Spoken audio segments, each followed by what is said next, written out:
2024 itangiranye icuraburindi mu mibanire y'u Rwanda n'u Burundi. Iryo risimbuye umucyo wamurikiye inzira ya Kigali Bujumbura mu myaka 2 ishize. Ibyo bigaragazwa n'ijambo rya mbere perezida w'u Burundi yavuze muri uyu mwaka.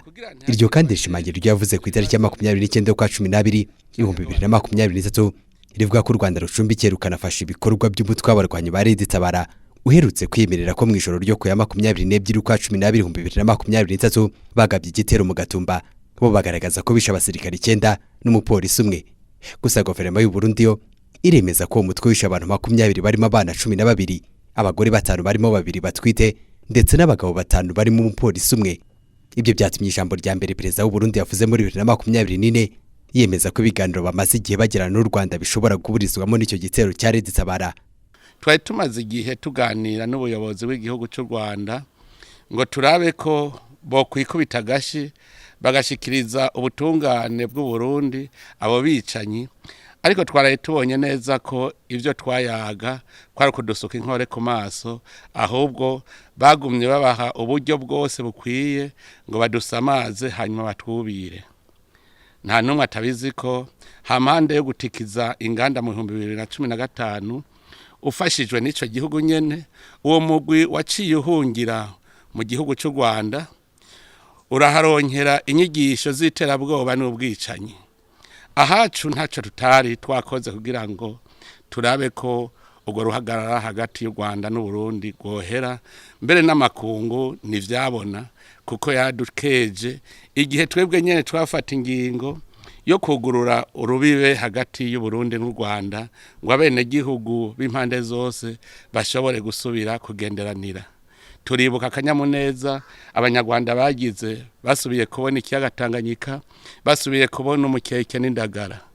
None utwo twigoro twose igihugu cy'u Rwanda gwemeye kubisubiza ibisi.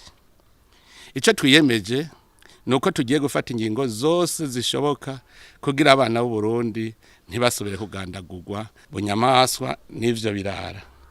Dusavye abarundi bose guhagarara amagabo kuko umutwe w'iterabwoba urasasiwe vy'ukuri ndava mu gihugu kibanyi cy'u Rwanda.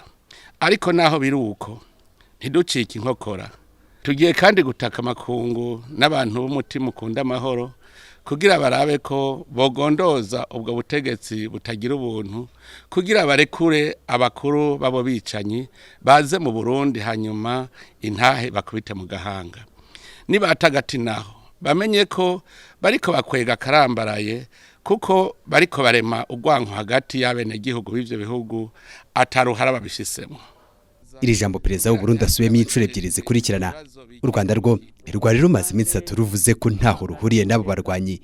Itangazo rya guverinoma y'u Rwanda ryo ku 29 kwa 12 2023 ryagiraga riti: Guverinoma y'u Rwanda iramagana ibyavuzwe na perezida w'u Burundi Evariste Ndayishimiye ushinja u Rwanda gufasha umutwe w'abarwanyi baba mu burasirazuba bwa Repubulika ya Demokarasi ya Kongo.